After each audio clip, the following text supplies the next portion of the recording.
अब भाई और बहनों, आपको वो न्यूज दिखाता हूं जिस न्यूज को दिखाने के लिए दास आज लाइव आया है। अभी तक तो परमात्मा कहते हैं ना कि एक भूमिका सी बनाइए, भूमिका सी, ताकि आपको समझ में आए कि असली माजरा क्या है। अब आपको भाई और बहनों वो न्यूज दिखाते हैं। इन्होंने जो याचिका लगाई थी चंडीगढ़ हाई कोर्ट में, सतगुरु रामपाल जी परमेश्वर जी की तरफ से जो माफीनामा पेश किया था कि जी हम सतलोक आश्रम वाले और हमारे गुरु जी संत रामपाल जी, हमने बरवाला कांड में जो भी कुछ किया या हिसार कोर्ट में हमने जो कोर्ट की अवमानना की, हम उसके लिए माफी मांगते हैं। हमें पछतावा हो रहा है, हमें माफ करो जज साहब, हमें माफ करो, हम पर रहम करो, दया करो। तो जज ने वो याचिका स्वीकार कर ली कि भाई बाबा रामपाल माफी मांग रहा है, और पूरे हरियाणा में न्यूज गई, गली गली में लोग चर्चा कर रहे हैं, देख लो रे बाबा रामपाल ने माफी मांग ली। हम कह रहे थे ना कि बाबा रामपाल ये गलत है, लोगों को बोलने का मौका दे दिया, और ये महम 24 चौराहे पे बाबा रामपाल को सम्मानित करवा रहे हैं। अरे घर घर में तो बेइज्जती हो रही है और तुम वहां पर चौराहे पे उनको सम्मानित करवा रहे हो। ये ड्रामेबाजी है, ड्रामेबाजी। तो जज ने भाई और बहनों वो याचिका स्वीकार कर ली और कहा कि इस याचिका का जवाब हम 2-4 दिन में देंगे। तो कल भाई और बहनों 10 तारीख को, आज है या कल है 10 तारीख, ये आ गया। कोर्ट ने फैसला दे दिया कि हमने बाबा रामपाल को माफ कर दिया, क्योंकि बाबा रामपाल ने माफी मांग ली। अगर ये माफी बाबा रामपाल पहले मांग लेता तो इतने कोर्ट में चक्कर ही नहीं काटने पड़ते उनको, हम पहले ही केस को रफा दफा कर देते। तो जजों ने बाबा रामपाल पर रहम करते हुए, उनकी उम्र का हवाला देते हुए कि बाबा रामपाल 75 साल का हो गया, बूढ़ा हो गया, हमें इनकी बुढ़ापे पर रहम आ रहा है, तरस आ रहा है, हम बाबा रामपाल को माफी देते हैं। इन लोगों ने जमकर गुरु को मानुष मानकर ढंग से बेइज्जती करवाई है। ये नव भारत टाइम्स की न्यूज है और हरियाणा के हर अखबारों में कल आपने देख ली होगी, आज के अखबार में देख लेना क्या न्यूज आई है। और इस न्यूज के माध्यम से भाई और बहनों, परमात्मा ने एक गहरा संदेशा संगत को भेज दिया, क्योंकि असली संदेशा ये आश्रम वाले तो संगत तक पहुंचाएंगे नहीं। ये तो केवल अपने मतलब की चीजें संगत तक आने देते हैं, बाकी खा जाते हैं बीच में। बाबा का ओरिजिनल आदेश तो संगत तक आने नहीं देते। अब बाबा रामपाल तो बाबा रामपाल है भाई, सबका बाप है। इन चंद आश्रम वालों के द्वारा अगर उनको मानुष मान लिया जाएगा तो क्या बाबा रामपाल की समर्थता में कोई जो है कटौती हो जाएगी क्या? अरे भैया वो तो बाबा ही रहेगा। बाबा यानी परमात्मा, सबका जनक, बाबा उसको कहते हैं। बाबा जिसने सबको उत्पन्न किया, पूरे संसार को, तो वो बाबा तो बाबा ही रहेगा और बाबा ही है। अब इस न्यूज के माध्यम से भाई और बहनों, परमात्मा ने जबरदस्त संकेत दे दिया संगत को, जबरदस्त।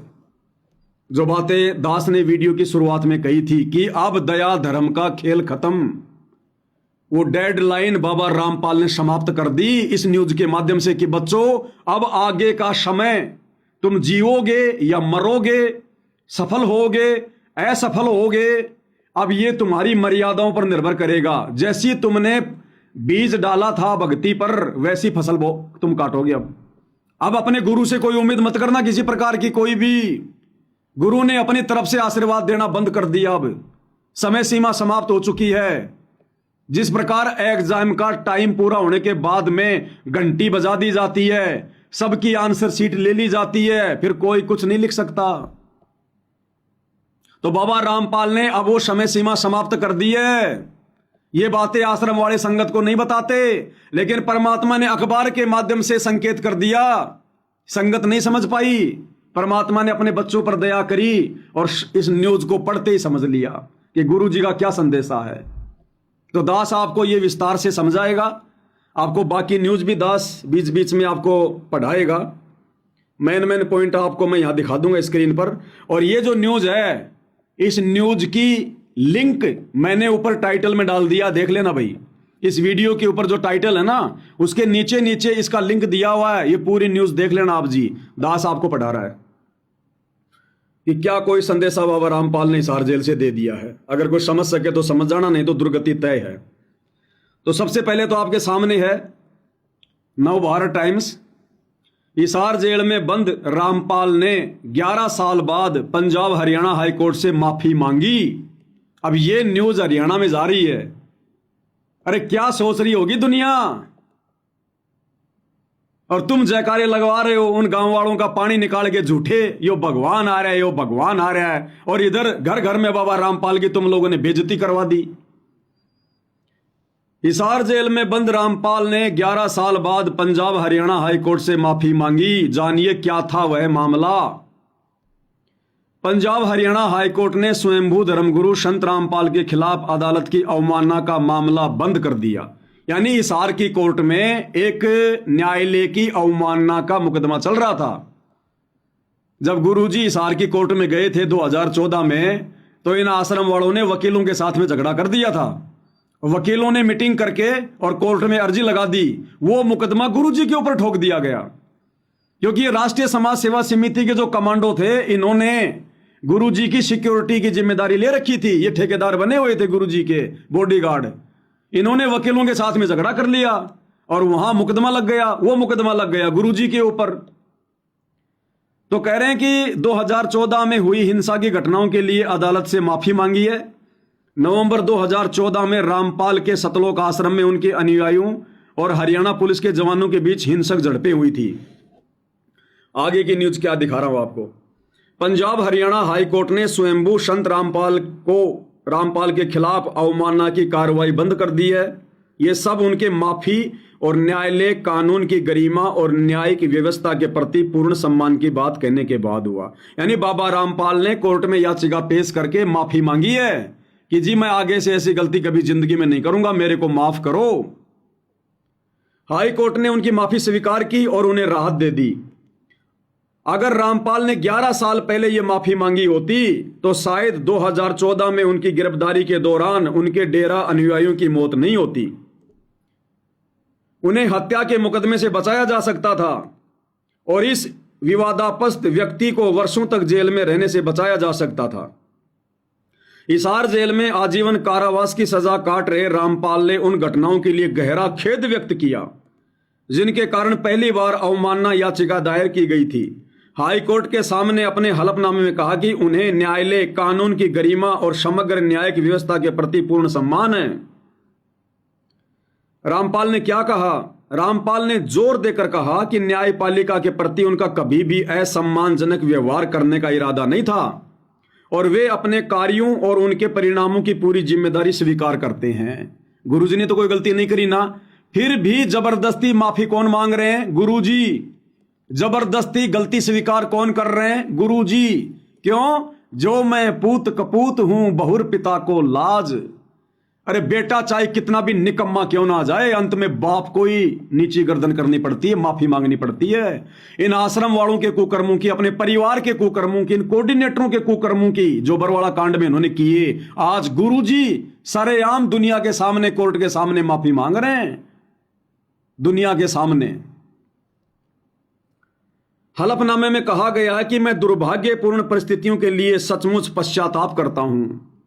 गुरुजी कहते हैं बरवाला कांड जैसी दुर्भाग्यपूर्ण घटनाओं के लिए मैं पश्चाताप कर रहा हूं। आज मैं बिना शर्त माफी मांगता हूं और इस प्रतिष्ठित संस्थान की दया और उदारता के आगे खुद को समर्पित करता हूं, यानी कोर्ट के आगे।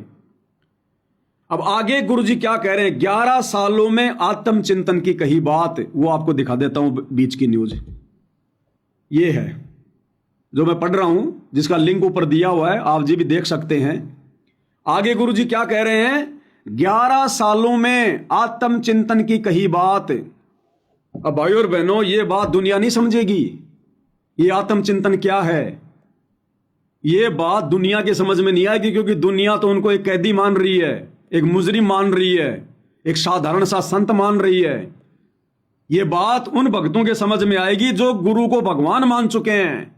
सत्सेवक भाई बहन, साध संगति वाले, ये आश्रम वालों के भी समझ में नहीं आएगी ये बात। कितनी गहरी बात कह दी गुरुजी ने संकेती संकेत में। गुरुजी कह रहे हैं कि 11 साल से जेल में बैठकर मैंने क्या आत्मचिंतन किया, वो आपके सामने रख रहा हूं। अब हमें पता है कि हमारे गुरुजी तो परमात्मा हैं, वो तो दुनिया को ज्ञान देते हैं आत्मचिंतन करने के लिए। वो तो परमात्मा है, चिंतन तो आत्मा करती है। तो ये बात यहां गुरुजी अपने लिए नहीं कह रहे, दुनिया वालों की नजरों में तो अपने लिए कह रहे हैं, लेकिन समझदार भक्तों की नजरों में गुरुजी संगत को संदेशा दे रहे हैं, संगत को, कि नालायकों, मैंने तुम लोगों को 11 साल का समय दिया आत्मचिंतन करने का और अपनी गलतियों को सुधारने का, और अब वो मौका बंद हो चुका है। गुरु कोई आत्मचिंतन नहीं करता, क्योंकि गुरु गलतियां नहीं करता। आत्मचिंतन और भूल सुधार पर चिंता वो करता है जो गलतियां करता है। तो गुरुजी क्या कह रहे हैं, दुनिया वालों की नजरों में तो ये न्यूज ये होगी कि भाई संत रामपाल जी ने 11 साल तक जेल में बैठकर अपनी गलतियों पर आत्मचिंतन किया, और हम समझदार भक्तों की नजरों में ये न्यूज क्या है कि गुरुजी कह रहे हैं कि नादानो, मैंने तुम्हें 11 साल तक मौका देके देख लिया, अब तुम्हारा मौका खत्म। क्या कह रहे, ध्यान से पढ़ो इसको, एक एक शब्द को।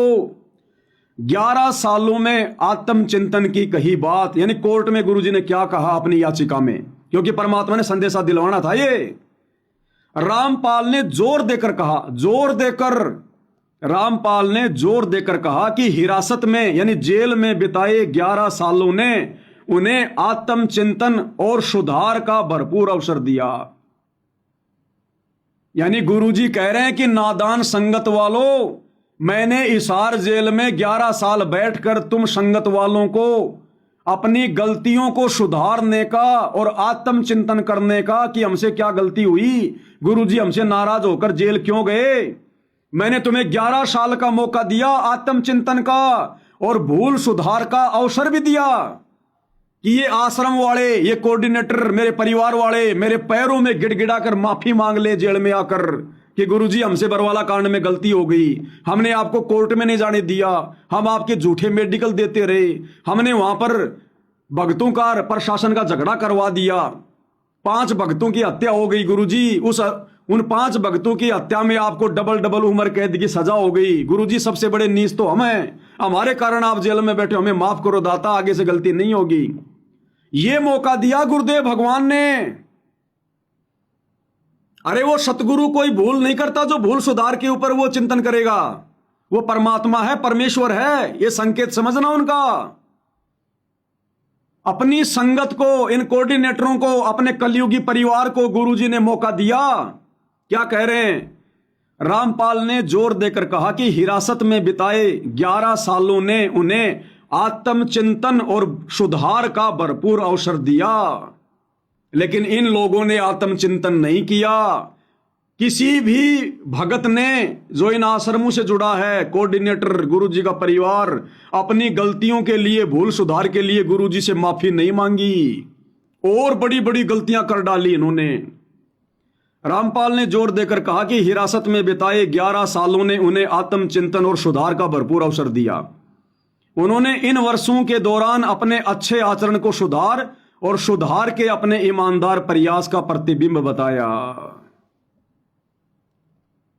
भाइयों और बहनों, इस न्यूज का सारांश ये निकलता है कि गुरुजी ने संगत को यह संदेशा दे दिया है कि भैया 11 साल तक मैंने तुम लोगों को मौका देके देख लिया कि कभी तो तुम आत्मचिंतन करोगे कि आज हमारे बाप की ऐसी दुर्दशा जेल में क्यों हो रही है, क्यों हमारा बाप जेल में बैठने को मजबूर है।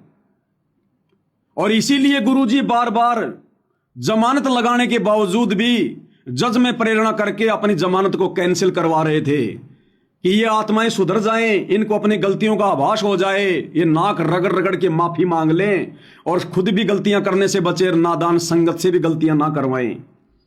लेकिन इन लोगों ने कोई आत्मचिंतन नहीं किया, कोई भूल में सुधार नहीं किया। तो अब गुरुजी कह रहे हैं, बच्चों मैंने तो 11 साल तुम्हें मौका देके देख लिया, ना तो तुमने आत्मचिंतन किया, ना अपनी तुमने भूल सुधार में कोई तुमने किसी प्रकार का कोई इजाफा किया। तुम तो और बड़ी बड़ी गलतियां कर बैठे, स्टेडियम बना दिया, राजनीति कर बैठे, परशुराम की जयंती में चले गए, गुंडों की सीबीआई जांच करवा रहे हो, जाटों की धर्मशाला बनवा रहे हो, गौशालाओं में चंदा दे रहे हो, अयोध्या में भंडारा लगा रहे हो, दुनिया भर की मर्यादा तोड़वा रहे हो, अपने गले में माला डलवा के सिर पे साफा पहन के तुम सरदार बने फिर रहे हो, दुनिया में तुम इज्जत और सम्मान के पात्र बन के घूम रहे हो, बाप तुम्हारा जेल में बैठा है। आत्माओं के दान धर्म का दुरुपयोग, कभी गुंडों की सीबीआई जांच में, कभी जाटों के आरक्षण में, जाटों की धर्मशाला में।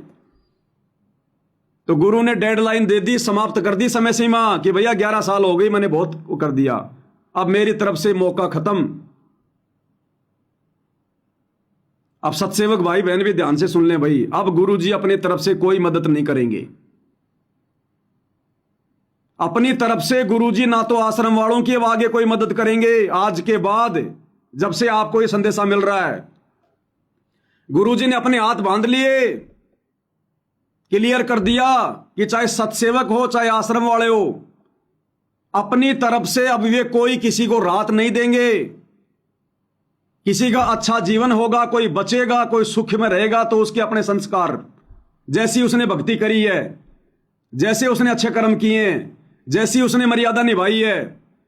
और अगर कोई मरेगा, कोई कटेगा, कोई जड़ेगा, कोई भक्ति छोड़ेगा, तो भाई वो उसके कर्म, जैसे उसने भक्ति की है, मर्यादा निभाई है। अब आगे का समय जैसा आपने बीज बोया है वैसी फसल काटोगे, क्योंकि अब युग परिवर्तन का समय शुरू हो चुका है। 26, 27, 28 इन 3 सालों में गुरुजी ने अपने हाथ बांध लिए। ना किसी के नीचे हाथ देगा, ना किसी के ऊपर हाथ देगा। जो जैसा करेगा वैसा ही पाएगा, जिसने जैसा किया है वैसा ही पाएगा। जिसने जैसा पिछले 11 वर्षों से भक्ति मार्ग पर बीज बोया है वैसी फसल काटेगा अब वो। ये गुरुजी का स्पष्ट संकेत है भाई, ये न्यूज पढ़ लेना, मैंने ऊपर लिंक डाल दिया। अगर इसका दूसरा कोई मतलब निकलता हो तो मेरे को बता देना। जगत के हिसाब से तो इसका मतलब है कि संत रामपाल जी कह रहे हैं कि 11 साल तक मैंने खूब आत्मचिंतन किया मेरी गलतियों को सुधारने को लेकर। अरे सतगुरु क्या गलती करेगा? अरे सतगुरु क्या आत्मचिंतन करेगा? सतगुरु का ज्ञान लेकर तो दुनिया आत्मचिंतन करती है। सतगुरु गलती करेगा तो फिर हमें क्या सतलोक खाक लेकर जाएगा? तो सतगुरु ने अपने ऊपर यह बात कहकर और अब साथ संगति के माध्यम से संगत को स्पष्ट संदेशा दिलवा दिया कि नालायकों, ये संगत के लिए कह रहा हूं मैं। 11 साल हो गए तुम्हारे ड्रामे देखते हुए, और अब ये देखना भाई और बहनों आगे अब क्या खेल होगा। अब ड्रामेबाजी होंगी। पहले सतगुरु थोड़ा बहुत इनके साथ था, सतगुरु का आशीर्वाद था इन आश्रम वालों के साथ। अब सतगुरु ने यह संदेशा भिजवाकर वो आशीर्वाद भी हटा लिया। और जब सतगुरु का आशीर्वाद रहते रहते ये लोग इतनी बड़ी बड़ी गलतियां करते आ रहे हैं, तो अब क्या करेंगे ये? अब तो सारे काम मरने वाले करेंगे, मरने वाले संगत को मारने वाले। और अब हम सत्सेवक भाई बहनों भी बहुत सावधान। परमात्मा ने पूरी भक्ति विधि गुरु को प्रसन्न करने की क्या मर्यादा है, क्या नहीं है, कैसे हम दुखी होंगे, कैसे मर्यादा टूटेगी, कैसे सतगुरु नाराज होगा, सात संगति के माध्यम से परमात्मा ने पिछले 10 वर्षों से पूरे खुलासे करवा दिए। और मालिक ने भरपूर आशीर्वाद दिया हमें, तभी तो हम रजोगुण से बचे, हम तमोगुण से बचे, सतोगुण से बचे। गुरु को परमात्मा मानकर भोग लगा रहे हैं, आरती उतार रहे हैं, मर्यादाओं के लिए इतने चिंतित हैं। सतगुरु ने खूब आशीर्वाद दिया, लेकिन सतगुरु समदृष्टि है। जब अपने हाथ खींच लेता है तो वो सबसे हाथ खींच लेता है। अब आगे हमें सतगुरु ने रास्ता बता दिया है सात संगति के माध्यम से। इसी रास्ते पर दृढ़ होकर चलेंगे तो जान बचेगी, नहीं तो आरती उतारने वाले, भोग लगाने वाले भी अगर गलतियां करेंगे तो मरेंगे आने वाले समय में। यह संदेशा तुम्हारे सामने है, कोई दूसरा अर्थ निकलता हो तो मुझे बता देना भाई। उसकी जूती और मेरा सिर, अगर इस संदेशे का दूसरा कोई मतलब निकलता हो तो। हाँ, गुरु को मानुष मानने वाली आत्मा जरूर कहेगी ये तो गुरुजी अपनी गलतियों के लिए कह रहे हैं, क्योंकि वो तो गुरु को मानुष मानते हैं। मानुष तो भाई दिन में 100 गलतियां करेगा। आगे फिर क्या कह रहे हैं गुरुदेव भगवान, इसके आगे की न्यूज तो ये आपने पढ़ लिया। 11 सालों में आत्मचिंतन की कही बात। रामपाल ने जोर देकर कहा कि हिरासत में बिताए 11 सालों ने उन्हें आत्मचिंतन और सुधार का भरपूर अवसर दिया। अरे अंतर्यामी क्या आत्मचिंतन करेगा? अंतर्यामी क्या भूल सुधार करेगा, जिसको पहले सब कुछ मालूम होता है? उन्होंने इन वर्षों के दौरान अच्छे आचरण को सुधार और सुधार के अपने ईमानदार प्रयास का प्रतिबिंब किया। यानी भक्तों को मिट्टी से सोना बनाने का प्रयास किया सतगुरु ने, संदेशे भेज भेज के केवल सत्सेवक भाई बहन ही मिट्टी से सोना बन पाए, बाकी नहीं बन पाए। आगे फिर क्या कह रहे हैं, आगे की न्यूज क्या है वो भी आपको दिखा रहा हूं, ध्यान से देखिएगा। मैं उसको पढ़ूंगा, ये आपकी स्क्रीन पर सामने है, ये रही। आगे क्या कह रहे हैं सतगुरु, 2014 की घटना पर कहा मेरे नियंत्रण से बाहर। 2014 की घटना कौन सी, बरवाला कांड। उसके विषय में गुरुजी ने क्या कहा कि वो घटना, वो बरवाला कांड, वो भगत मेरे नियंत्रण से बाहर थे, यानी मेरी कोई बात नहीं मान रहे थे, मेरे आदेशों पर नहीं चल रहे थे। तो गुरु ने साफ साफ कर दिया, आंख फाड़ के देख लो, आज की न्यूज है ये। 2014 की घटना पर कहा मेरे नियंत्रण से बाहर। रामपाल ने 2014 की घटनाओं की दुर्भाग्यपूर्ण और टालने योग्य प्रकृति को स्वीकार किया। रामपाल ने कहा कि हालांकि ये घटनाएं उनके नियंत्रण से बाहर थी, यानी भगत अपनी मनमानी कर रहे थे, आश्रम वाले, उनके परिवार वाले, कोऑर्डिनेटर। गुरुजी कह रहे हैं वो सारी घटना मेरे नियंत्रण से बाहर थी, सतगुरु के वचन है ये। फिर भी उन्होंने पूरी जिम्मेदारी स्वीकार की और अदालत से माफी मांगी। जो मैं पूत कपूत हूं बहुर पिता को लाज। फिर भी गुरुजी कह रहे हैं कि मैंने माफी मांगनी पड़ी अंत में, इन निकम्मों ने माफी नहीं मांगी मेरे से। कहते मैंने कोर्ट से माफी मांगनी पड़ गई अंत में, दुखी होकर 11 साल इंतजार करके कि ये माफी मांगेंगे, माफी मांगेंगे, लेकिन इन निकम्मों ने माफी नहीं मांगी मेरे से। मैंने अंत में कोर्ट में माफी मांगनी पड़ी कि जी मैं जिम्मेदारी लेता हूं बरवाला कांड की। और आगे फिर लिखा हुआ कि मैं भविष्य में ऐसी कोई घटना को जन्म नहीं होने दूंगा, पूरी ईमानदारी के साथ में कहता हूं। ये बाकी न्यूज भाई और बहनों मैंने लिंक ऊपर सेंड कर दिया है, आप चेक कर लेना। समझदार आत्माएं समझ चुकी होंगी कि क्या संदेशा है आज का, क्योंकि दास कोई ऐसी वैसी बातों पर लाइव नहीं आता है। परमात्मा जो भी वीडियो बनवाते हैं एक विशेष संदेश युक्त होते हैं। अब इससे ज्यादा भाई और बहनों कुछ कह नहीं सकते। अब समय बहुत डेंजर है, बहुत भयंकर है। आज से पहले तो सतगुरु ने जैसे तैसे संभाल लिया, अब आश्रमों से जुड़े भाई बहनों की दुर्गतियां शुरू है। अब दुर्गतियां तेजी से, अगर कोई आश्रमों से जुड़ी आत्मा बचना चाहती है तो मौका है, साथ संगति से जुड़ जाओ इसी समय उन लोगों से नाता तोड़ के। पूरा का पूरा आश्रम बारूद के ढेर पर बैठा है। बारूद का ढेर यानी काल की गोद में बैठे हैं ये लोग सारे, कोऑर्डिनेटर, गुरुजी के परिवार वाले, जिनको तुम परम भगत मान रहे हो। अरे कम से कम थोड़ा बहुत ज्ञान को आधार बनाकर वर्तमान में इनके द्वारा किए गए इनको कर्मों को देखो। इनका कौन सा कर्म ज्ञान के अनुसार है, कौन सा कर्म ज्ञान के अनुसार है इनका। एक एक वचन इनका गुरुजी की मर्यादाओं से बाहर है। तो भाई और बहनों विचार कर लेना, अगर अपना जीवन बचाना चाहते हो तो मोक्ष तो गया बाढ़ में, मोक्ष की तो छोड़ दो तुम उम्मीद, लेकिन इस युग परिवर्तन के दौर में अगर सतयुग का मुंह देखना चाहते हो, खुद और अपने परिवार की सुरक्षा चाहते हो, तो अभी भी साथ संगति से जुड़ जाओ और रोजाना सतगुरु से नाक रगड़ रगड़ के माफी मांगो और सतगुरु को प्रसन्न करने के लिए ज्ञान को आधार बनाकर वो भक्ति क्रिया शुरू करो जो सत्सेवक कर रहे हैं। नहीं तो तुम्हारी नैया डूब चुकी है पूरी तरह से। और सत्सेवक भाई बहन और कहीं ज्यादा सावधान हो जाओ, पहले से कहीं ज्यादा सावधान। शोपन में भी गलती करने की नहीं सोचनी। शोपन में भी अब यदि गलती हो गई तो माफ करने वाले ने भाई अपना आशीर्वाद हटा लिया कि भाई मैंने 11 साल तक खूब मौका दे लिया। अब यदि गलती करोगे तो मैं किसी की कोई मदद नहीं करने वाला। सतगुरु ने इस पर संदेशा दे दिया वही अपना। तो सत्सेवकों ने तो जी जान लगा देनी है मर्यादाओं के लिए, चाहे कुछ भी हो। और आश्रम वाले अगर बचना चाहते हैं आगामी विनाशकारी समय में तो भाई सात संगतियों का रुख कर लो। ये काल का ड्रामा है, ड्रामा है, ड्रामा है, ड्रामा। चाहे किसी भी आश्रम में चले जाओ, सब काल की जकड़ में है। तो भाई और बहनों बातें तो और भी बहुत सारी हैं, लेकिन वीडियो ज्यादा लंबा हो जाता है, इस वजह से दास केवल यही संदेशा दे पाएगा। और अब हमने अमल ज्यादा करना है। संदेशे सुनते तो बहुत साल हो गए हमारे को, वीडियो देखते देखते। अब अमल करने का समय है, भक्ति करने का, गुरु वचनों पर अमल करने का, दृढ़ता के साथ संघर्ष करने का, डटे रहने का। संत सूरमा शेर है गरजे और गाजे। संत यानी भगत, सूरमा यानी सैनिक, और सिंह यानी शेर। कहते हैं ये कभी पीछे कदम नहीं हटाते। संत सूरमा शेर हैं गरजे और गाजे, और बाकी दुनिया तो भेड़ है बिदके और बाजे।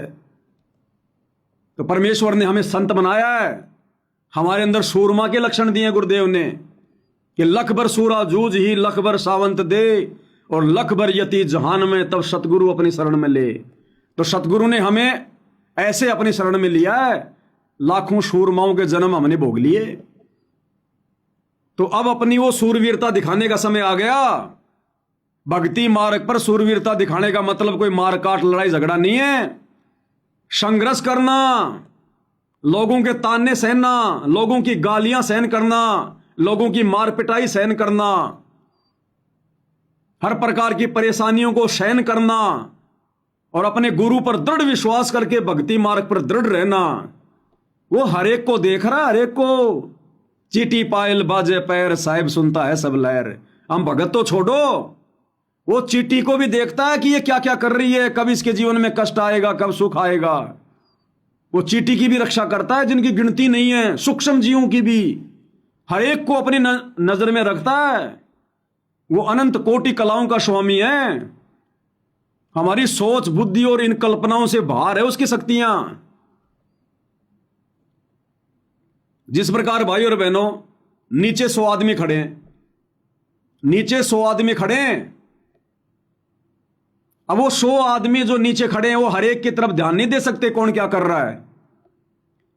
लेकिन उन 100 आदमियों के पास में यदि कोई 50 मंजिल की बिल्डिंग है और वहां यदि कोई आदमी खड़ा है, तो वो आदमी ऊपर खड़ा हुआ 100 आदमियों पे नजर रखेगा। 100 आदमियों पे उसकी नजर रहेगी, कौन किधर जा रहा है, कौन क्या कर रहा है, कौन बैठ रहा है, कौन उठ रहा है। वो नीचे खड़ा हुआ आदमी पीछे नहीं देख सकता कि कौन बैठा है, कौन खड़ा है, कौन मुझे मारने आ रहा है। तो हमारी जो बुद्धि है वो उन 50 आदमियों की तरह है जो नीचे खड़े हैं, और सतगुरु अकेला ब्रह्मांड के सबसे ऊपरी छोर पर बैठकर सतलोक के सिंहासन पर पूरी सृष्टि को देख रहा है, सबको संचालित कर रहा है। तो कहते नामा और रैदास रसीला कोई न जाने अवगत की लीला। तो आप और हम 2 कोटि के जीव क्या जानेंगे इसकी महिमा को, इसकी समर्थता को। लेकिन थोड़ा बहुत जितना है उतना इस तुच्छ जीविया से उनका बखान अवश्य करते हैं अपने आत्म कल्याण के लिए। तो भाइयों और बहनों, दृढ़ता के साथ भक्ति, मर्यादा प्रथम, मौका लगते सतगुरु की महिमा, सुमरण पर विशेष ध्यान, बुराइयां करने से किनारा कर लो।